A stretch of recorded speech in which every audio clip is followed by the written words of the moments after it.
Buon pomeriggio a tutti, grazie per la vostra presenza.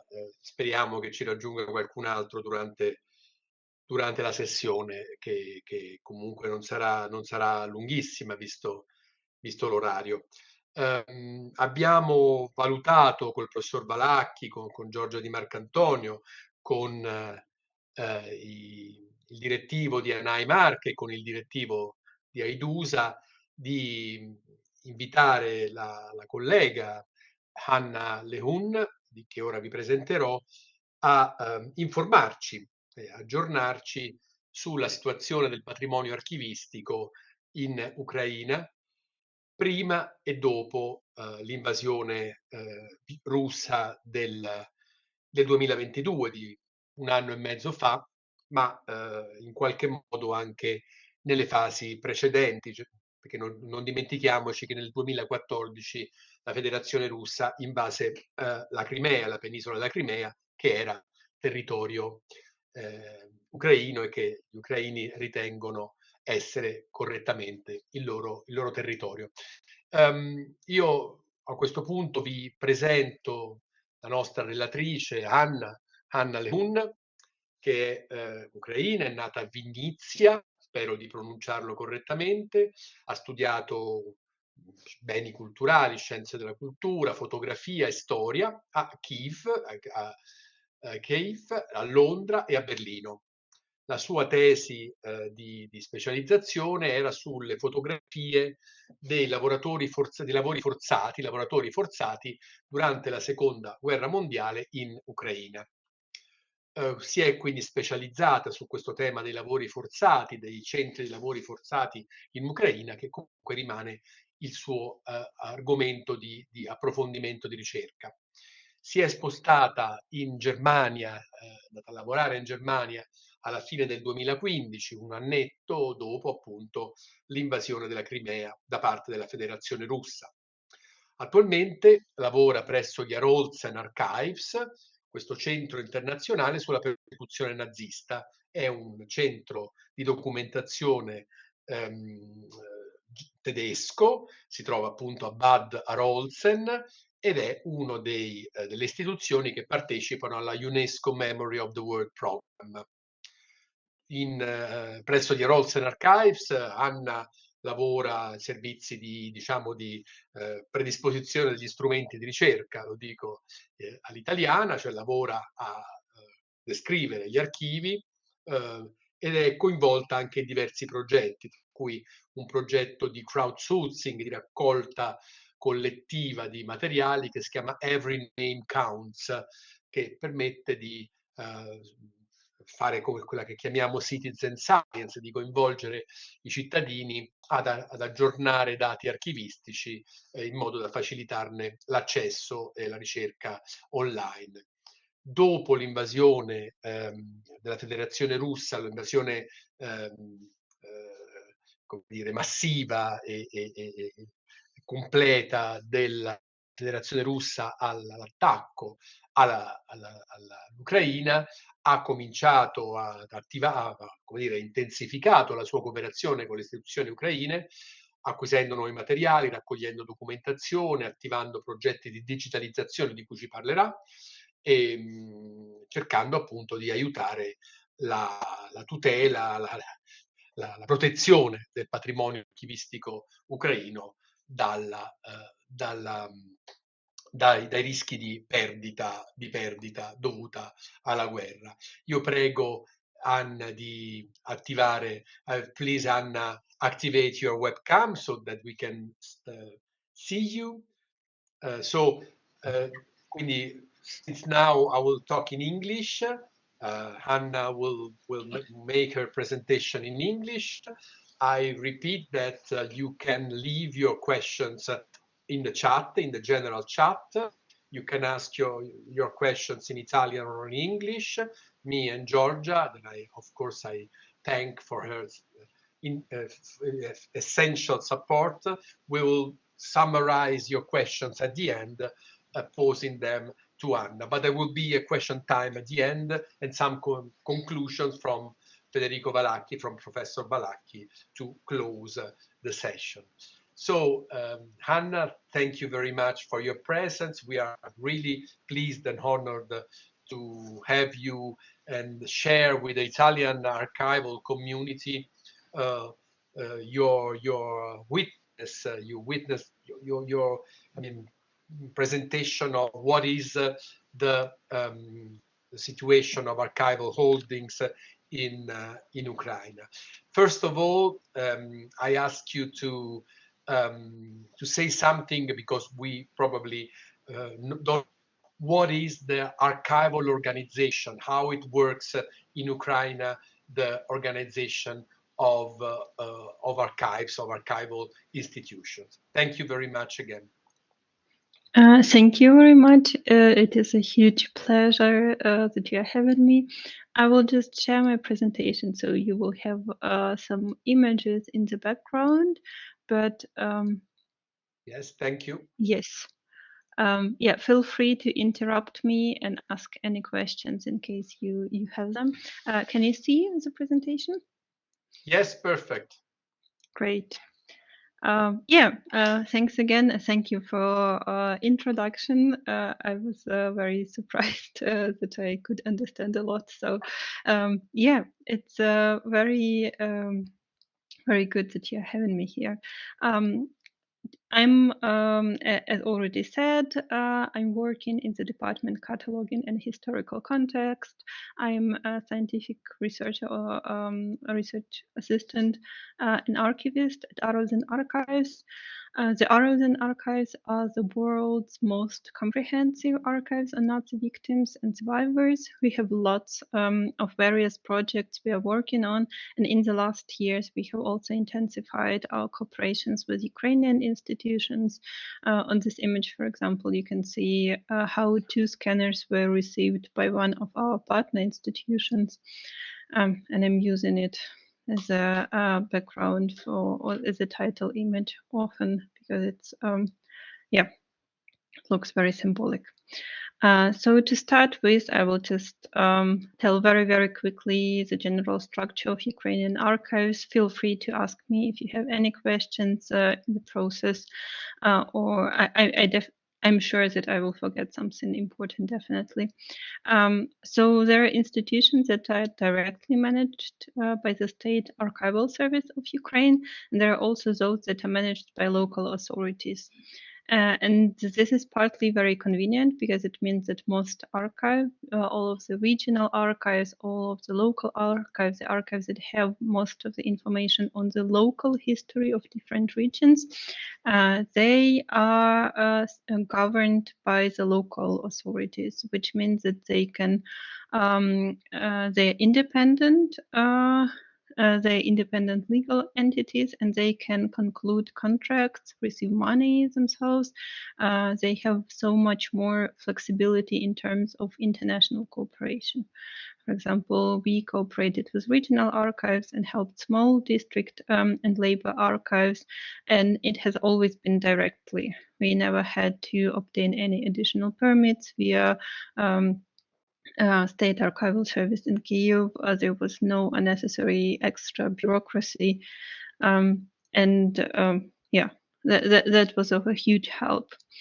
One of another specifics of Ukrainian archival system is that Ukrainian archives are subordinates of the Ministry of Justice, not the Ministry of Culture, like it is in most of the countries. So it, of course, imposes lots of challenges while trying to do the international projects and exchanges. And during the Soviet period, Ukrainian archives were tightly controlled, and access to them was strictly regulated and limited. But after the collapse of Soviet Union in 1991, the policy of improving access to the previously classified archival holdings eventually led to the situation that exists in Ukraine today, that almost everything, almost 98% of archival records are declassified and available for researchers. There is one specific though, there are mostly no online or digital, there are mostly no digital catalogs. One can search for documents, of course, via old analog tools, There are also the guidebooks, which are these are basically books with descriptions of funds and collections about topics that archive has, and the guides. And they're still being compiled in each archive. Not all funds have these guidebooks. It's still work in progress, but they usually available for download in PDF format on the websites of the archive, so one can search through these books. And of course, there are new digital catalogs that archives are compiling, and they are very diverse, and they vary from archive to archive in terms of format. It could be Excel tables, this could be typed in Word documents, this could be also the structure which is then uploaded to the website. So it's very different, and as we see, there is no unified system for digital treatment of the documents. Over the past 10 years, the archival system has been very actively reformed and sorry, it's my cat. The archival system has been reformed, especially the access to the documents of repressive authorities was declassified. And in 2018, Open Archives, the website which maintains a ranking of openness of archives in post-Soviet countries, named Ukrainian archives the most accessible. In subsequent years, Ukraine has continued to be in the top 5, and the lowest indicator, which lowers the overall rating of Ukraine, is actually the website. The accessibility to the information on archives, to their collections, to their documents online, while legislation remains on the contrary one of the most open. Today, the archival network of Ukraine includes 2,284 institutions. In case you have any questions about that, I think that the general information that I would like to present about this there question. was someone waving his hand. Alex Silantev, you have a question, or we can go on? I'm sorry, I did it by mistake. I'm sorry. Okay, no, don't worry, don't worry. So thank you very much. It's a complex and articulated system, as I see, with some differences between areas and between archival institutions, or I mean institutions with archival holdings. Going on, I ask you, if possible, to present to us what is the situation now. I mean, what are the distractions due to the Russian invasion, to the invasion of the Russian Federation? Yeah, thank you. Yeah, of course. We know that damages to culture heritage are uncountable. All available reports that can be found from organizations like UNESCO, they concern only those territories where this organization could go to, could assess the damage. So the much bigger destruction, especially in recently deoccupied areas, or those that remain until now under Russian occupation, it all remains undocumented. It is also known that losses of archival heritage are huge. In the first days of full-scale invasion, due to Russian shelling the missile, the building of the Regional Security Service of Ukraine in Chernihiv burned down, together with its archive of over 13,000 files on Soviet repressions. In the first picture, you can see the snapshot of the video, which unfortunately captured this moment. In the second picture, you can see the empty storage room of the State Archives of Kherson region. It was heavily looted during the occupation, and the director of the archive reported that around 500,000 files were stolen. This amounts to millions of documents. And we know that almost all collections related to the Second World War were also stolen. And these are documents that relate to the whole region, and Ukraine is a big country, so the Kherson region itself, only this region, is almost the size of the countries like Albania or Armenia, and this is just a huge loss. According to the head of the archival systems in Ukraine, Anatoly Khromov, the counted losses of archival collections in Ukraine right now are between 1 and 2% of the total volume before the full-scale invasion. And there is no information on the actual state of the documents in the occupied cities. So this is only the number which could have been counted. Many smaller archives also suffered from shelling, looting, vandalism, and lots of them were heavily mined during the retreat of Russian army. For example, the district archive in Vysokopile, this is the third picture, also Kherson region was damaged by Russian shelling, and the documents remain lying in the ruins till today. It's already over a year. Due to impossibility to access the damaged building and demine collapsed floor. So what you can see on the picture, the last floor has been archived and the documents remain there, and it is impossible. They tried many times and till now there is no solution on how to demine the buildings and save the archives, and building already started to collapse as of August this summer. While working with the district archives and talking to people there, we realized how much material is under threat from the effects of Russian aggression. And since these are small local institutions without a large network of partners or international contacts, the information about them is unlikely to be disseminated beyond the regional news. Examples in the city of the institutions we have contacted, you can see now. This one is the consequences of the Russian occupation in the workers' archive in Vysokopile. As you can see, the building was damaged. The documents were very long in damp and moldy room, and of course also caught the mold and were contaminated.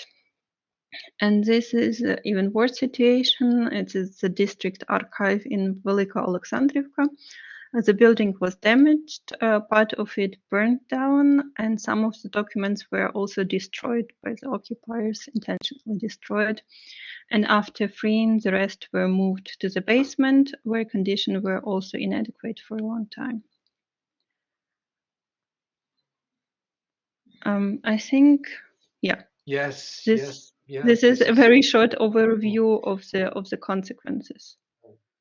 Well, just two words. I mean, making a comparison to what has happened to Italian archives during the Second World War, we had the opportunity to understand what were the damages, what were exactly the dimension of the losses, and what was lost just 2 or 3 years after the end of the war. So when the archive institutions started again to be active, to work, there were time and the possibility to summarize what was lost. But during the war, of course, you may just put in evidence what are the hottest places and what are probably the more crucial situation.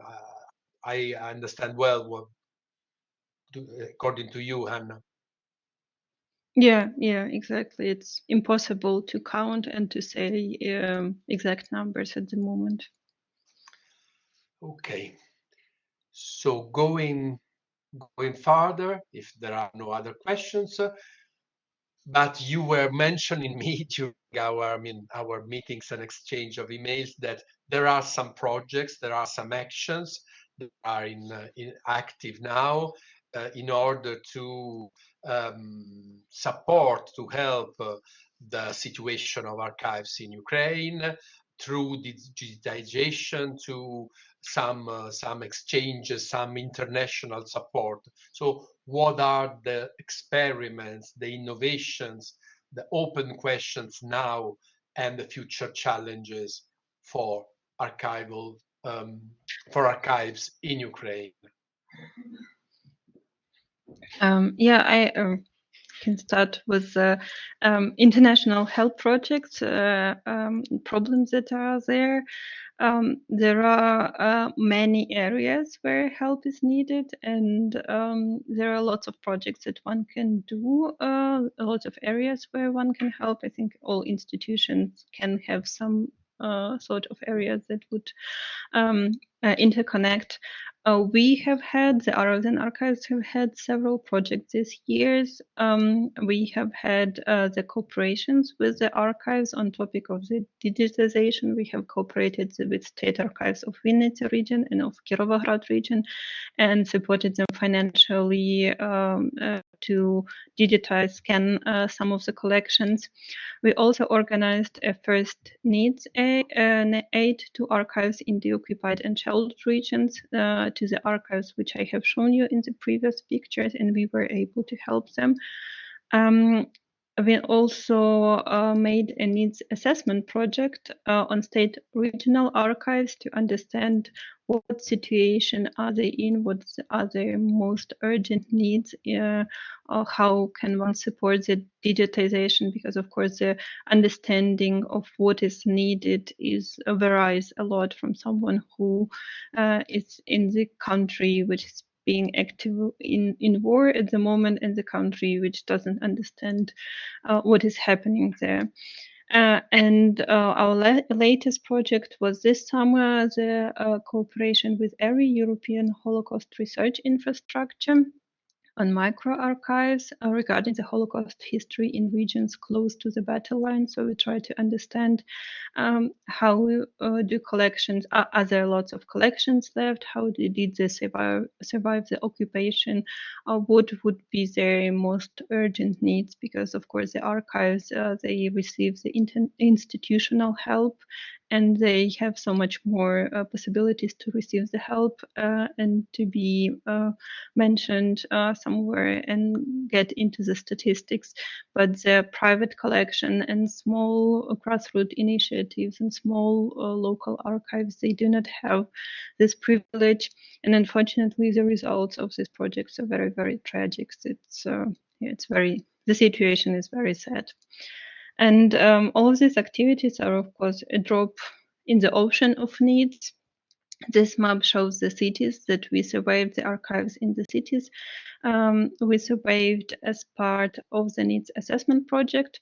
So we wanted to find out what are the most urgent needs and peculiarities of working with archives during an active full-scale war. For example, how can one transfer the money to the institutions which are under restrictions and regulations of wartime? We try to communicate with the archives that are closer to the front line. From our experience, archives in the Western regions generally have a bit better networks of international cooperations and support, but also we realized that restrictions on international funds often force the organization to work only in the safe areas, in the safer regions, which are usually also much Westerner. So it was important for us to get information from the central and eastern regions of Ukraine. And this report will be published on the website of Arolsen Archives in a few days. So I hope that it will be successfully published. And if you are interested, you will be able to download that.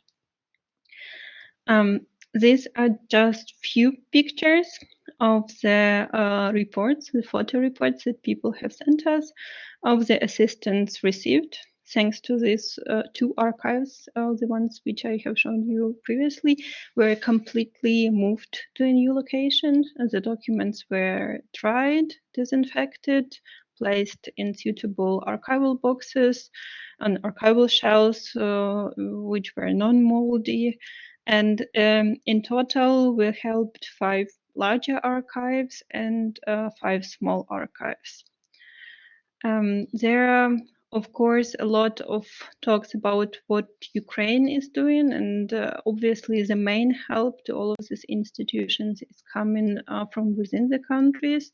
There are a lot of areas people are helping as activists. There are volunteers who are helping a lot. There are people who are collecting donations for helping archival and cultural institutions in Ukraine who were damaged by invasion.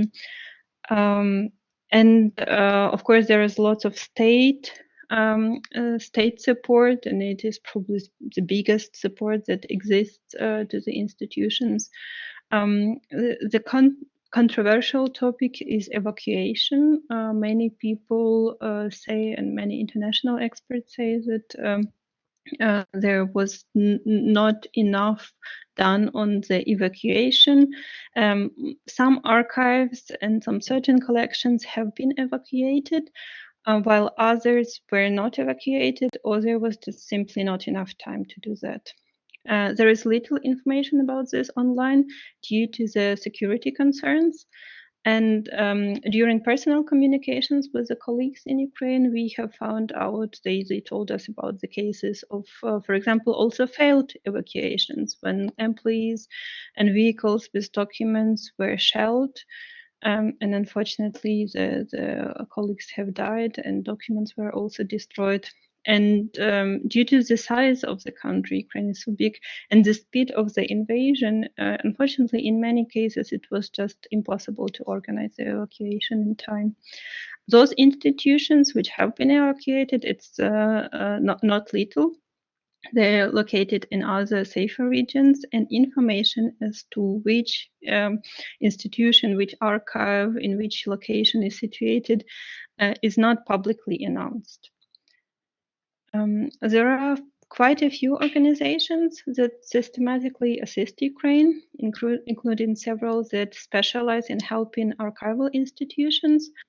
One of the first initiative was the Save Ukrainian Archives, a joint fundraising effort of the Pilecki Institute and Razam in Berlin.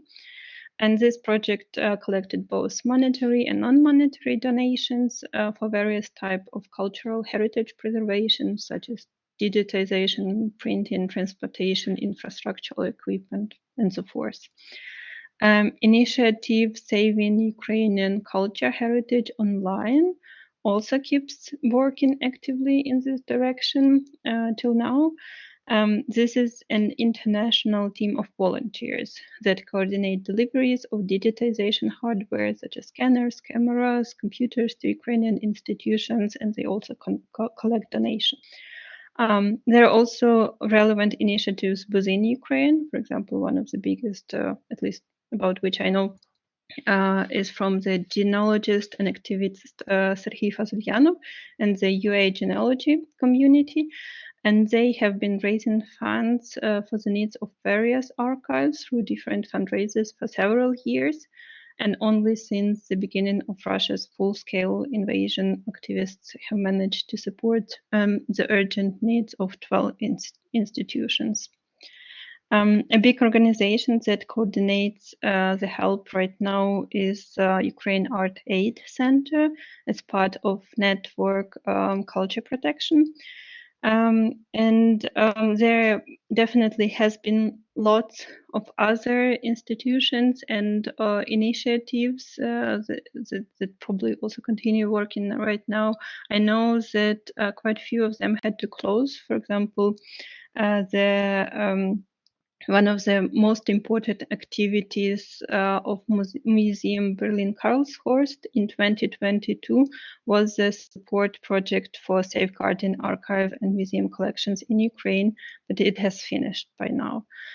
They have managed to help 48 museums, state, regional, and specialized archives and other cultural institutions. The state of the digitization in Ukraine is interesting, let's say so. Well, despite the active war, there have been many developments in the past 2 years. According to Khromov, the head of the archival system in Ukraine, in 2022, the digitization plan was fulfilled by 98%. And the state archival service are striving to constantly increase the pace of digitization. In 2019, there have been some estimates made how long would it take to digitize Ukrainian archival holdings, and it was counted that it would take roughly 1,000 years with the scanning pace and digitization pace that have been happening in 2019 to digitize the entire archive array in Ukraine. But nowadays, the digitization in archives has accelerated tremendously. If a missile hits an archive, nothing will help. The documents will be lost forever. And of course, first of all, the archives themselves are throwing all of their resources at digitization. And okay, since that in some institutions, all of the employees are scanning with everything they have in the institution with personal scanners, the director is extending and scanning the documents. Also, the State Archival Service has signed a contract for mass scanning with Family Search organization, and they're scanning collections in many archives with their equipment and stuff. So the external equipment and stuff are brought into the archives to promote the very fast scanning of the documents. This year, 20 archives joined this contract. And now using Poltava, the archive in Poltava as an example, which joined this Family Search project and has been very quickly digitized and scanned. Using their speed of digitization, they estimate that it can take 8 years to digitize one regional archive. Unfortunately, the general situation is, of course, not that positive. The percentage of digitized documents in regional archives is quite small. For example, the State Archives of Vinnytsia region was one of the first to introduce routine scanning of its collections as early as 2009. But according to their estimates, only about 2% of the available files have been digitized since then till now, till 2023. Meanwhile, there are also other archives, such as the State Archives of Dnipropetrovsk region. They are only preparing for their first routine scanning of large collections this year. Previously, they have been doing this only by on requests. If someone was asking for some specific documents, they would digitize it, but they haven't been scanning the whole collections routinely. Also this year, during the active war, a project to transfer digital-born documents to archives was tested and implemented for the first time. So the first transfer from the Ministry of Justice has been gone to the audiovisual archive. And of course, this shows how that it happened for the first time. It's very important that this is happening also during the full-scale invasion and during such an active war. But it shows that the Ukrainian archives have definitely been in the back in this sphere. One of the big challenges today for the archival system is the ability to legalize a digital copy in case of if the original has been lost. For example, the archive has been destroyed, but someone has on their private computer or in some of the databases there are a copy of the documents. And there is, of course, an open question how to implement a system to use this copy for issuing some kind of certificates. Currently, there is no unified digital system for making documents available digitally. Each archive, each separate archives uses the combination of soft and hardware that they have in-house. So they're sometimes very creative with that.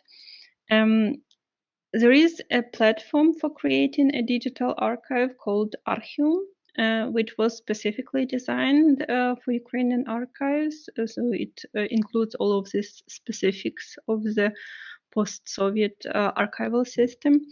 But it is expensive and many archives simply cannot afford it. And it is also privately developed. So many archivists are afraid to join it, of becoming dependent on a single monopoly developer.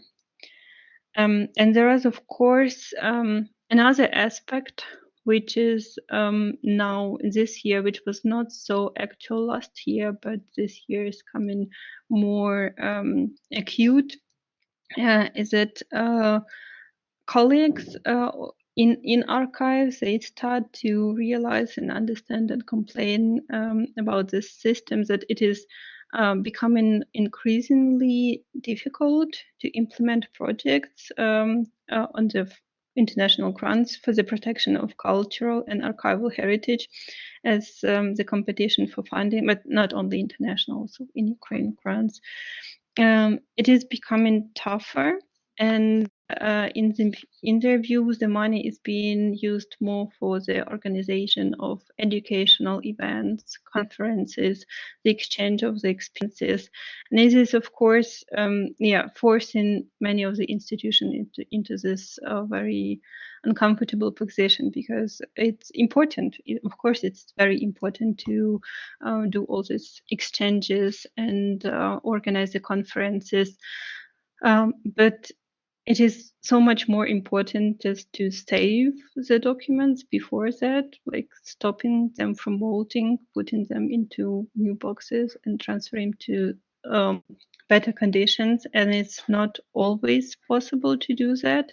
And at the same time, these conferences, which includes lots of specialists and are aimed to give some experience, share the experience with Ukrainian specialists, but at the end, the only people who have the real wartime experience of saving cultural assets in the midst of war are the Ukrainians who come there.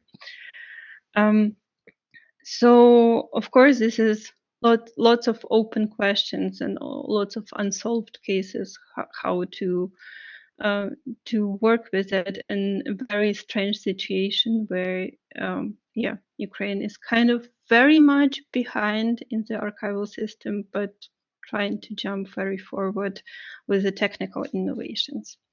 And I can also tell you about some of them, because there are currently really lots and lots of different, very technological, very innovative projects which are being tested and in Ukraine, very widely used in Ukraine.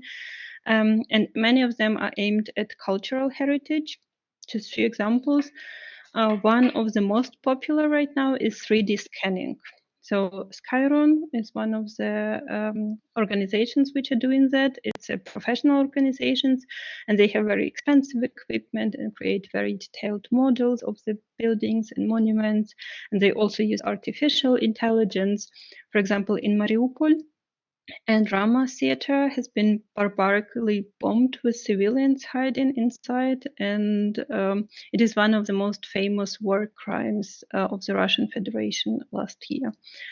Now the city is under occupation, and all evidence of the destruction is being actively erased by Russians, including the building of the theater. This organization, with the help of video and photos, they recreate a 3D model of the drama theater before the bombing. There are also more mass-scale projects, for example, the Backup Ukraine, where anyone can create and upload 3D models of local cultural objects. It's not curated, and anyone can do that with an app and a smartphone, and it's like a social network or an open archive of objects in 3D. There are also professional events dedicated to technology and cultural heritage. such as large hackathon, which happened this summer, focused on archives, museums, and memorials. And I noticed that this is a tendency that lots of international organizations want to test out their technical possibilities now in Ukraine, because there are so many areas where this could be tested or implemented or tried out. One of the purely archival projects, although it was launched before the full-scale invasion due to quarantine restrictions of the coronavirus, is the COVID scan sharing. And this is an initiative of the Ukrainian genealogical community to share scans of photos of documents for easy and free access. So anyone can upload what they have photographed or scanned while working in the archive and share it with others. And also some archives themselves also joined this initiative and were uploading and sharing the documents which they have been routinely scanning, so that everyone would also have access via this project to them. So this is kind of a grassroots initiative that demonstrates the urgent need for digitization. And of course, it is gaining a lot of popularity and very helpful now during the wartime. If we think about what would happen in the future, of course, there are lots of open questions. There was lots of uncertainty and instability. It's very complicated topic and very difficult to think about what might happen in the future. Of course, one of the obvious things that if there will be enough attention to the culture heritage and archival heritage, Ukrainian specialists might become experts on crisis response in the spheres of culture and be able to produce some innovative ways to respond to such things as an invasion. Of course, very needed is this tool to somehow universalize all of the digitized documents. So some solution to universal digitization and indexing tool is very needed. And I think this is also a sphere where some changes might have happened, and there would be a solution that would cover all archives and be also easily integrated internationally. Of course, it's also another big topic and question, because Ukrainian documents, Ukrainian language is Cyrillic, and it's not very straightforward with uploading and sharing with the systems worldwide. And of course, probably the biggest topic and the most challenging one is for the international law and on projects for finding and returning the stolen collections. Now that Ukraine is receiving much more attention, many people are once again paying attention to the need for the mechanisms to identify and return cultural and archival heritage. And this is not a new phenomenon. In 2014, when Crimea and parts of Donetsk and Luhansk regions were occupied, many institutions were also looted, and their valuable collections were dispersed to museums in Russia.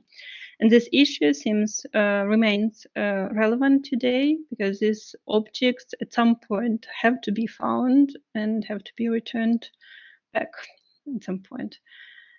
So yeah, of course, it's very, very difficult and very challenging topics, but we will have to deal with them at some point. I think that would be all from my presentations, but I am very happy to answer any questions that may arise. I'm sure that I have only scratched the surface, and there is so much more that you're interested in. Feel free to ask me what is interested. Thank you. I will finish the presentation. Thank you very much, Hanna. I suppose that all the attending people here were really touched and interested, as I was, in listening to your presentation of such a complex situation that I mean, we may say that when you are in in the middle of a disaster, in the middle of a war, probably several actions are taken together, and several institutions may have the means, the resources or not to act, and this is not.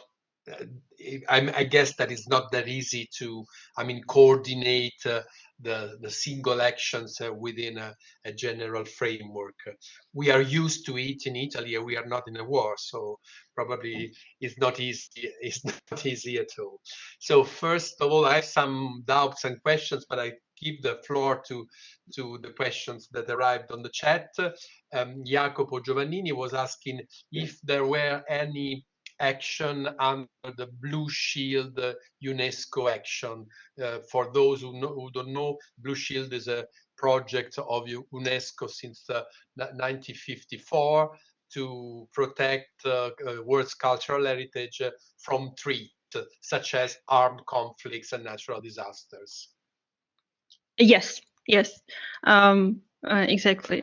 I haven't seen lots of the reports online. I also, I must say frankly that I haven't researched this topic specifically, but I have been in several meetings of German organizations that are helping Ukraine, and Blue Shield was one of them and was reporting the direct help to Ukrainian institutions. But from what I understand, they do not make it very public. I imagine that many organizations do not make it very publicly because of the security reasons.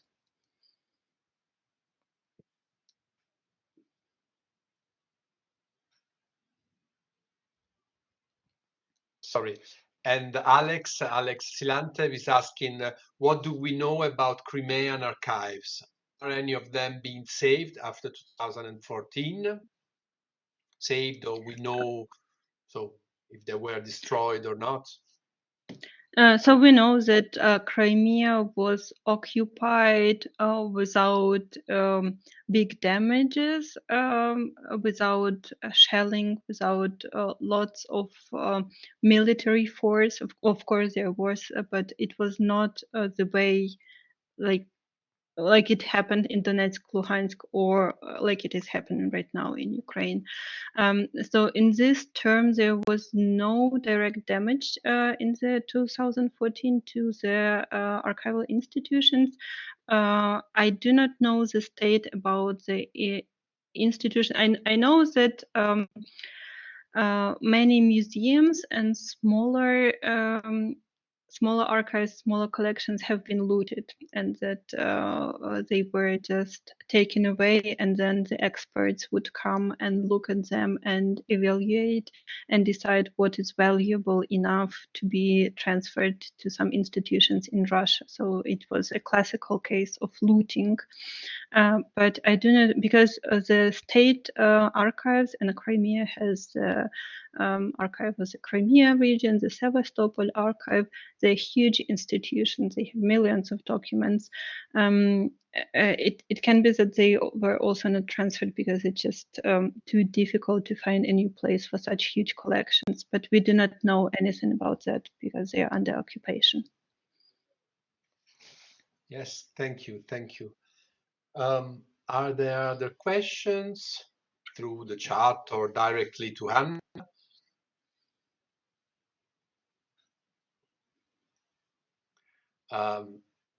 So I have, yes, Georgia? Georgia, you have a question? No, not the questions. Just a very brief reflection before the conclusion of our Professor Federico Valacchi. So, first of all, I'd like to. I very appreciate this very important testimony. So, I'd like to thank Anna. Because it's very impressive. I mean, and I'd like that. I hope that what remains of the heritage, what remains of archival heritage, even the emptiness can be a real living testimonial of what should never happen in the 21st century. Just again, a very brief reflection about that, because I'm very impressive of this type of testimony by Hanna. Thank you. Thank you, Georgia. Before giving the floor to Federico Valacchi, I wanted just to make add an observation. I mean, a fear. Let's call it a fear.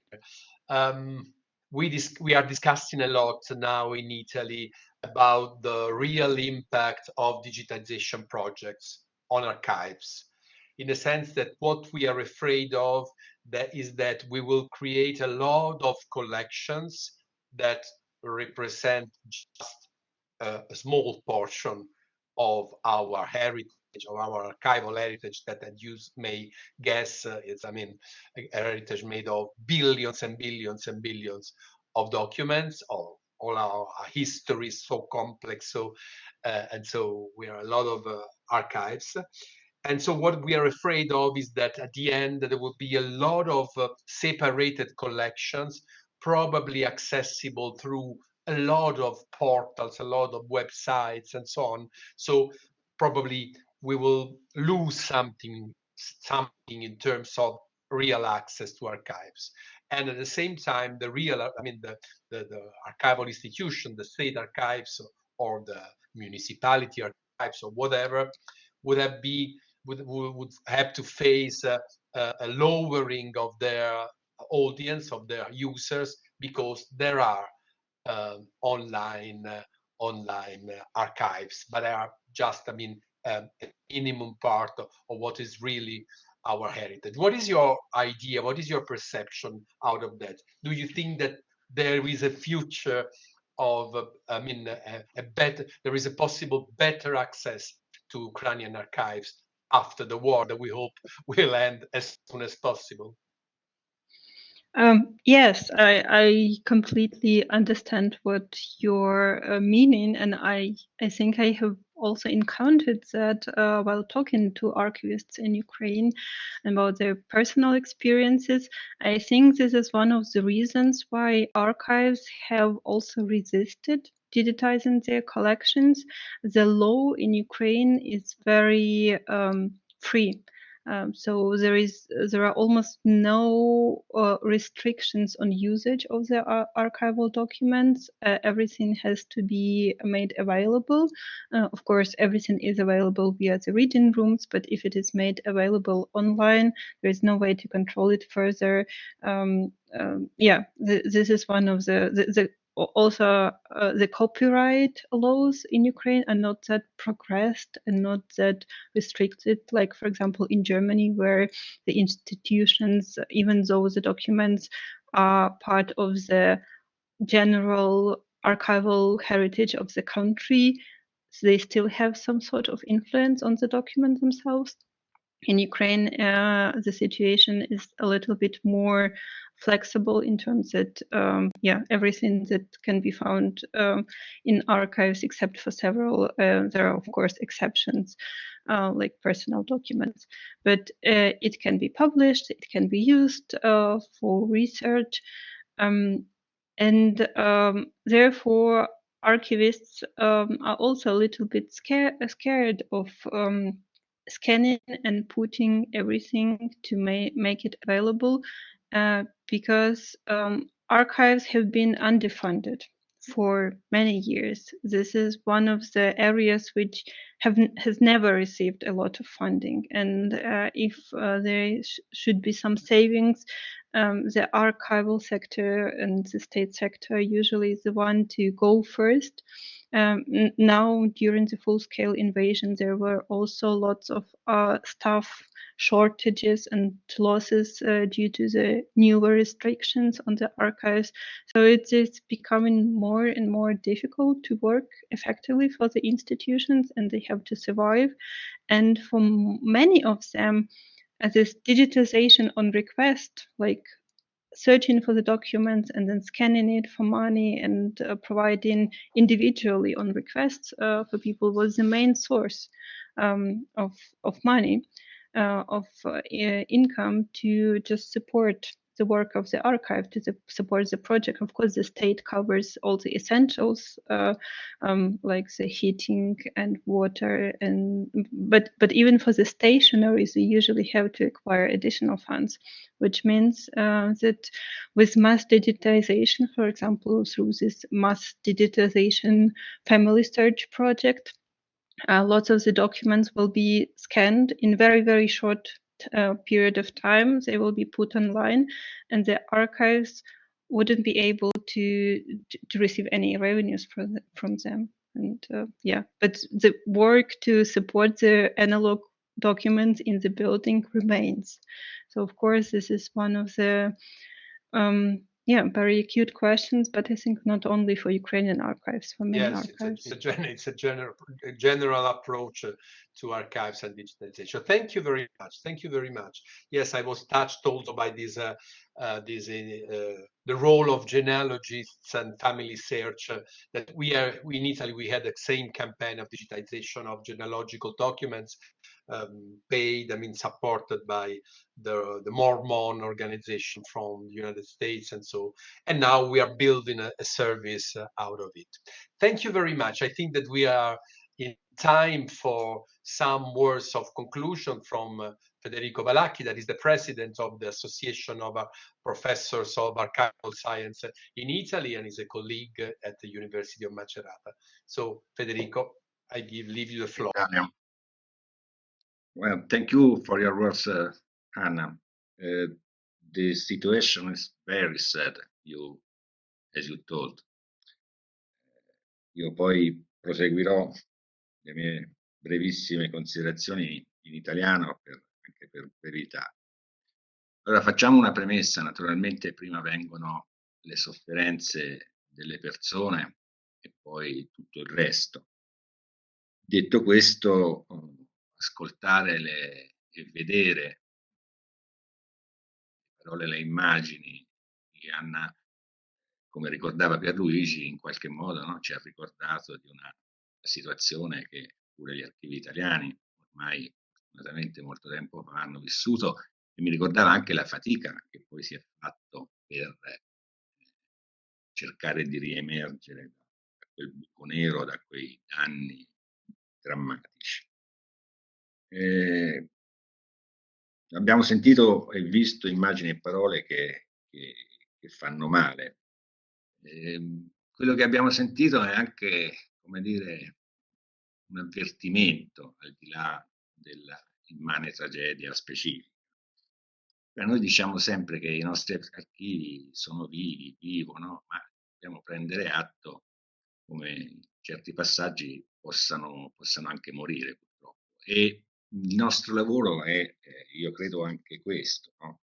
Perché è normale l'accanimento delle guerre, delle rivoluzioni contro gli archivi, e il nostro lavoro è anche cercare di capire come, dove, quando, perché questi archivi sono morti, e soprattutto, poi ci torneremo brevemente, come si possa porre rimedio alle distruzioni. In un certo senso la violenza sui documenti, fatta la premessa che ho introdotto, è meno, forse meno evidente, meno giornalistica, mi verrebbe da dire, di quella sulle persone e sulle cose, ma a lungo andare rischia di essere anche più duratura, perché in fondo l'archivio è l'ultimatura, no, dell'identità, è qualcosa di più, come sappiamo bene, di un'aggregazione di informazioni.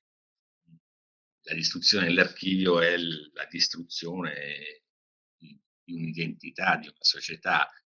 Poi l'archivio sia percepito o meno, questo è un altro discorso. Verranno a tutti in mente, insomma, le considerazioni, no, di Maria Piedonato, l'archivio del mondo, Napoleone, che voleva concentrare tutti gli archivi delle comunità sottoposte a Parigi, a dimostrazione, insomma, plastica, direi, del ruolo politico della memoria. Certamente qui siamo in una situazione diversa, siamo situazione purtroppo ancora in divenire, ma tutto quello che abbiamo sentito fa parte di un processo che avrà esiti imprevedibili di definizione della memoria paese, di una società, di una comunità e anche di istruzione di informazioni che poi potrebbero essere preziose per una ricostruzione ventura. Quindi il danno è, come dire, a 360 gradi. Io però vorrei anche tornare sulla parte, per quanto sia possibile nella situazione attuale, propositiva, non solo su come e quanto danno sia stato fatto, ma su come e quanto si possa rimediare a questo danno. Hanna ci ha fatto riferimento a questo bisogno di condivisione a livello internazionale, di far conoscere, direi di metter mano tra le tante forme di solidarietà possibili anche a una solidarietà archivistica.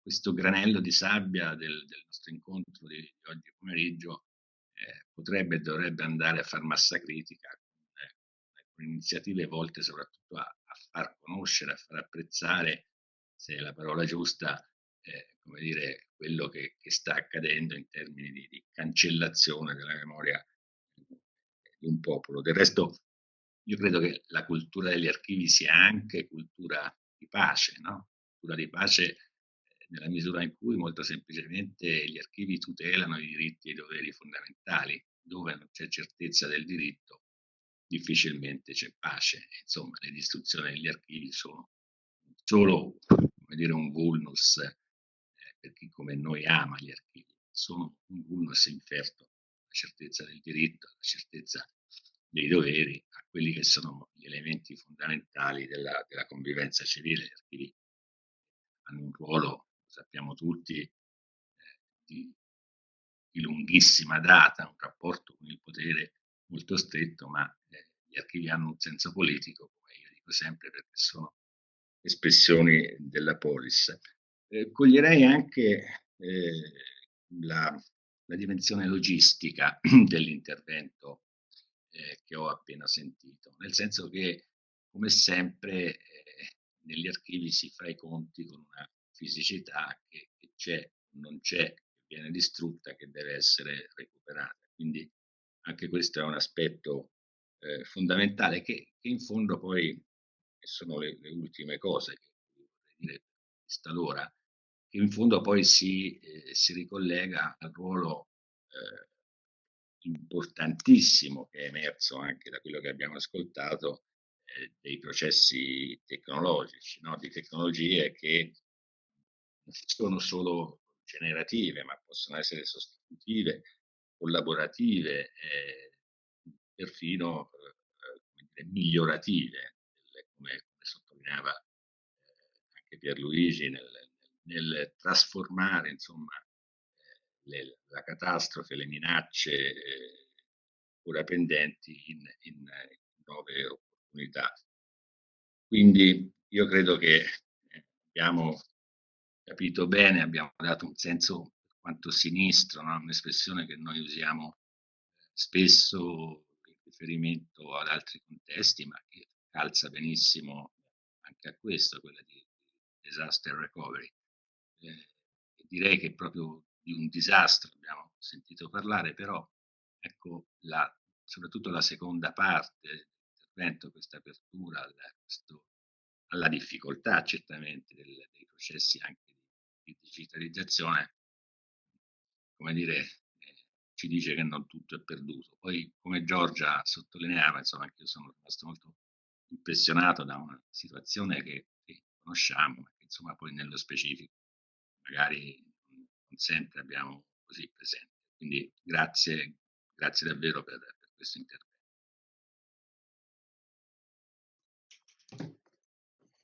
Grazie Federico, io nel frattempo ho indegnamente tradotto alcune parti insomma, i concetti principali delle tue conclusioni per Hanna. I had translated for Hanna I mean, just the main part of your conclusions.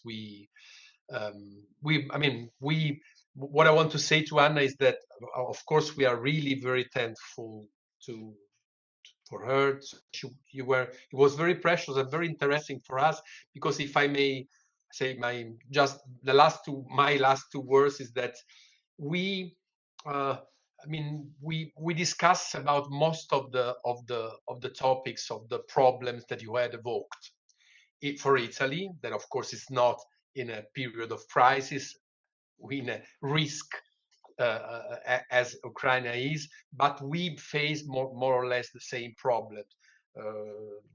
Lack of fundings, problems in managing the networks, the right balance between digitization and the savings, the protection of real physical archives. So really thank you, because I think that since tomorrow we will be even more concentrated on what are the risks and what actions we have to do. And please, I ask you to, as I already said to you, to write a paper about this situation and the perspectives and your opinions, your critical opinions about what is in action and what can be done and could be done in the future for an Italian journal in English, and